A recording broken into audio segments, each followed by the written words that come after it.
बघायला गेलो. आता अर्थात तुम्हाला माहिती आहे बरोबर 3 वाजता ते सगळं बंद होईल.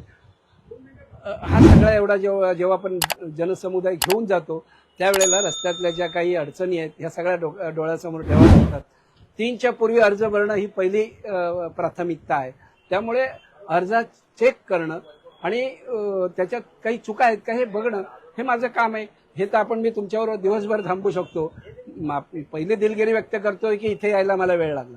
मी सिद्धिविनायक मंदिरात होतो, ह्या ताई आपल्याला भेटल्या मला आणि त्यांच्या लक्षात येईल बरेच रुग्ण असे असतात की त्यांची ऑपरेशन थांबलेली असतात.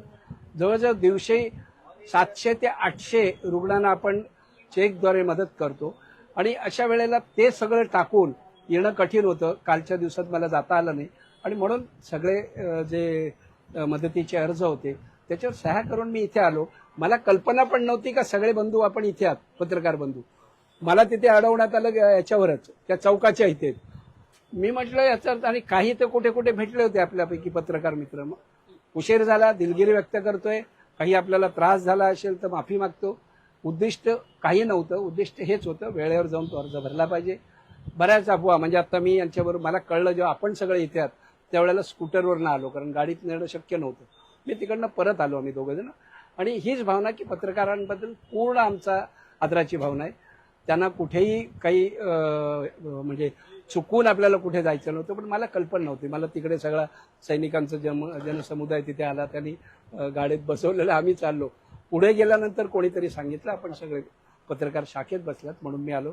काही चुकलं असेल तर दिलगिरी व्यक्त करतो. तुम्ही अर्ज भरायला जाता, शाळांची भरण्यासाठी मुख्यमंत्री प्रमुख नेते येतात, सदस्यवरणकरांसोबत कोणी दिसत नाही. राजेश शिरवाडकर असतील, शिंदे किंवा आंबेडकर, जे काही अंशी भाजपवरती त्या मतदारसंघाचे नाराज लोक जे आहेत तीच तुमच्यासोबत दिसतात. काहीतरी अंतर्गत अडचणी. मला असं वाटतं ह्यांना नाराज हे स्वरूप न द्यायची. ही आमची सगळी पारंपरिक मित्रमंडळी आहेत. गेली जवळजवळ 40 वर्ष भारतीय जनता पक्ष आणि आम्ही युती म्हणून अनेक निवडणुका लढवल्या आहेत आणि सर्वच नेत्यांनी मला फोन करून सांगितलं, ज्या वेळेला सूर्यवंशीला ज्या वेळेला आमचा मेळावा झाला तिन्ही पक्षाचा, सगळे प्रमुख पदाधिकारी होते. आता मी इथे आलो, आम्ही वेळ दिलेली 10 वाजताची, आता वाजलेले जवळजवळ 1:30. वेळ खूप झालाय. बऱ्याच नेत्यांना अशा प्रकारे इतका वेळ थांबवून ठेवणं शक्य नव्हतं आणि म्हणून हे माझ्यासाठी हे नेतेच आहेत भारतीय जनता पक्षाचे. त्याच्यात नाराजीचा आणि असं काही सुरू नाही. शेजारी श्रीकांत शिंदे अर्ज भरण्यासाठी जात आहेत, गेलेले होते. सांगितलं होतं, पण त्यांनी सांगितलं जर तुझं वेळेवर झालं तर मला फोन कर, मी येईन. आता त्यांचा जर तिथे भरून झाला असेल तर मग श्रीकांत शिंदे आम्हाला पुढे जॉईंट होतील. तुम्ही एबी फॉर्म हा तुम्हाला शिवसेनेचा भविष्यवाणाचा एबी फॉर्म दिलेला आहे आणि त्याच्यासोबत तुम्ही अपक्ष सुद्धा स्टँड बाय म्हणून भरून ठेवला आहे. असे 2 फॉर्म भरावेच लागतात, ते भरतो आपण. अपक्ष म्हणून नाही भरलाय तो. मला एबी फॉर्म दिलं, सगळं साहित्य माझ्या शाखेत आलं, राज्याच्या मुख्यमंत्र्यांनी आशीर्वाद दिले. त्यानंतर ह्या सगळ्या प्रश्नात मला वाटतं काही विशेष लक्ष देण्याची आवश्यकता नाही. भरायचे आहेत आता, आणखीन पण भरायचे आहेत. म्हणजे जे फॉर्म आहेत आम्ही फक्त त्रुटीने केली त्याची आणि त्याच्यामध्ये काही चुका, कारण शेवटी बरेच अधिकारी नवीन आहेत, आमची काम करणारी मुलं सगळी नवीन आहेत. त्यामुळे अर्जावर नजर मारणं ही गरज होती. उमेदवारी अर्ज पक्ष आणि सोबत अपक्ष असं दोन्ही नाही. उमेदवारी अर्ज पक्षाचाच भरलाय, पक्षाचाच भरलाय. नाही, 2 अर्ज प्रत्येक उमेदवाराला भरण्याचा अधिकार असतो आणि त्यामुळे 2 अर्ज त्यांनी घेतले आणि ते एबी फॉर्म सह घेतले. चंद्रशेखर बावनकुळे म्हणालेले आहेत महाराष्ट्रात अनेक ठिकाणी मैत्रीपूर्ण लढत होतील असं देखील ते म्हणालेले आहेत. म्हणजे याचा अर्थ नेमका काय काढायचा? मैत्रीपूर्ण लढत म्हणजे काय? स्थानिक पातळीवरती जी मैत्री होणार त्यावरती लढत होणार का? आता ते कुठल्या उद्देशाने बोलले ते मला वाटतं ते प्रचंड मोठं नेतृत्व आहे, ते त्याच्यावरती मी काही भाष्य करणं बरोबर नाही. पण भारतीय जनता पक्ष, शिवसेना, राष्ट्रवादी आणि RPI ही महायुती आहे, त्यामुळे त्याला आणखीन वेगळं स्वरूप आपण कशाला द्यायला पाहिजे. तुमच्यावर काही दबाव आहे का? गेले 2-3 दिवस चर्चा चालू आहे, वेगवेगळी लोक तुमच्या संपर्कात आहेत का? तुम्ही अर्ज भरू नये म्हणून कोणी तुमच्यावर दबाव टाकण्याचा किंवा संवाद साधण्याचा प्रयत्न करताय? हा दबाव आपण म्हणाल तर प्रचंड मोठ्या प्रमाणात दबाव होता आहे. पण शेवटी मी हा जो मतदारसंघ आहे, ह्या मतदारसंघावर आणि तिथल्या जनतेवर मी आईसारखं प्रेम केलं.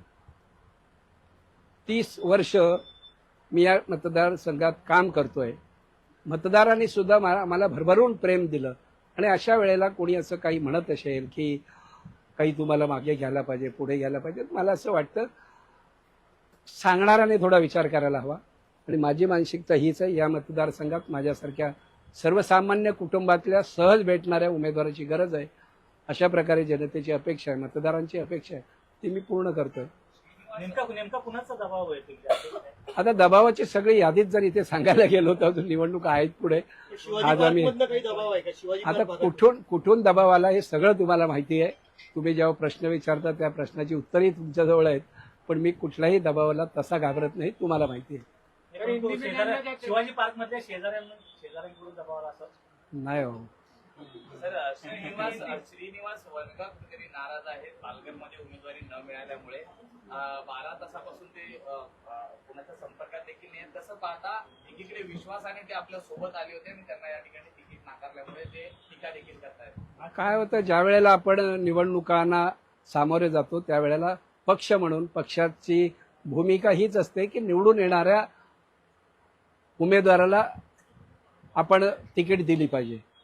या अनेक सर्वे ह्याच्यामध्ये होतात, या सर्वेमध्ये निगेटिव्ह पॉझिटिव्ह काही रिझल्ट येतात आणि मग पक्ष विचार करतो की आपल्याला निवडून येणारा उमेदवार दिला पाहिजे. त्या दृष्टीने काही ठिकाणी निर्णय घेतले जातात. 2 उमेदवारी अर्ज भरले, त्याचा पूर्व काळजी घेतली असं कोणी नाही नाही, ती प्रथा आहे. यापूर्वी जेवढ्या निवडणुका आपण लढवल्या, त्या मी 6 निवडणुका लढवल्या आहेत. या सगळ्या निवडणुकांमध्ये आपण 2-2 अर्ज भरले जातात.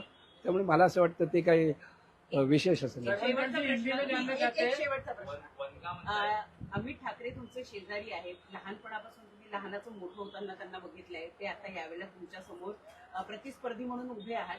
एक सिनियर म्हणून, त्यांच्यापेक्षा वयानं मोठे म्हणून त्यांना शुभेच्छा देणार का आपण?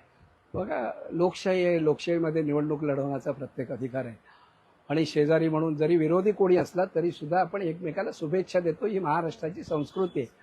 मी तर असं हेच म्हणेन की जे कोणी निवडणुकीला उभे आहेत त्या सगळ्यांना माझ्या मनपूर्वक शुभेच्छा आहेत. सगळेच निवडून येऊत आणि ही लोकशाही आणखी सुदृढ बनव.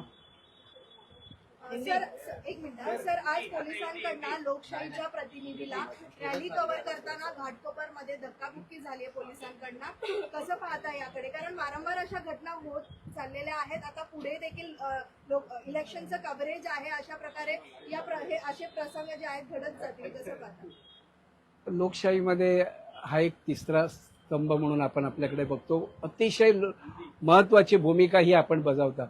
पोलिसांकडनं किंवा कोणाकडनंही पत्रकारांचा अवमान होता कामा नये, याची काळजी प्रशासन म्हणून घेतली पाहिजे. आम्ही जे विविध पक्षामध्ये काम करतोय त्या पक्षाच्या कार्यकर्त्यांनी घेतली पाहिजे.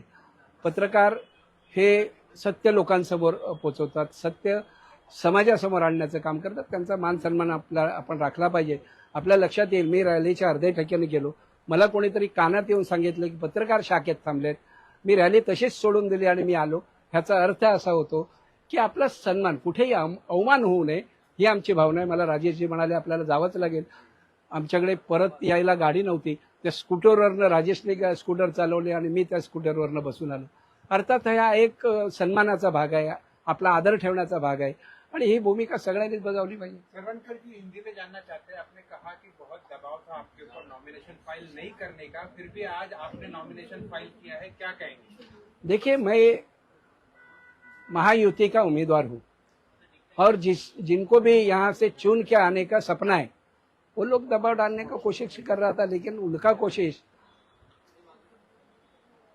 हमने तो आज फॉर्म भर भी दिया. तो आपको पता है कि महायुति के कई नेता है जो कह रहे थे कि अमित ठाकरे के लिए जगह बनाई जाए, आप नॉमिनेशन फाइल नहीं करें, उनको आप क्या जवाब देना? देखिए, मैंने अभी भी बताया कि यहाँ मतदार संघ मैं मेरी माँ जैसा संभाला करीबन 30 साल, और 30 साल के बाद अगर कोई मुझे बोलेगा कि माँ को छोड़ दो तो वो कोई पॉसिबल चीज है नहीं. जो छोड़ दो बोल रहे हैं उनको सोचना चाहिए ये आदमी ने कहाँ से काम किया है. हर गली में, हर घर में, हर जगह जगह में हमने मतदाता के साथ रिलेशन बनाए. तो मुझे ऐसा लग रहा है कि सर, ये भी चर्चा है कि आगे चल के आप विड्रॉ करेंगे क्या? क्या आप विड्रॉ करेंगे फॉर्म? ये हमने जो रैली निकाला या 9 बजे से आप है, इतनी जनता कोई रैली में आपने देखा है? तो अगर जनमानस और हमारे नेताजी युति अगर चाहती है कि चुन के आने वाला उम्मीदवार चाहिए तो मुझे जीतने तक लड़ना पड़ेगा। सर आखिरी सवाल, अमित ठाकरे युवा नेता के तौर पे आपके सामने है, क्या शुभकामना उन्हें देंगे? नहीं, मैं तो सब उम्मीदवार है उनको शुभकामना दिया। यंग पीढ़ी आना चाहिए आगे, लेकिन उसके लिए उनको पहला काम करना चाहिए। डायरेक्ट इलेक्शन नहीं होता है, आपको बहुत ग्रास रूट में समझ के लेना चाहिए पब्लिक की क्या मुसीबत है। तो मुझे ऐसा लग रहा है वो सारा उनको सीखना चाहिए। उसके बाद आने के बाद हमारा कोई आप निर्दलीय फॉर्म भरने काय केलं, मेरे को पार्टी ने ये भी फॉर्म दिया और निर्दलीय के क्यों पूछ रहे भाई। गरजा हिंदुस्तान चॅनलला सबस्क्राईब करा आणि ताज्या घडामोडी जाणून घेण्यासाठी बेल आयकॉनवर प्रेस करा।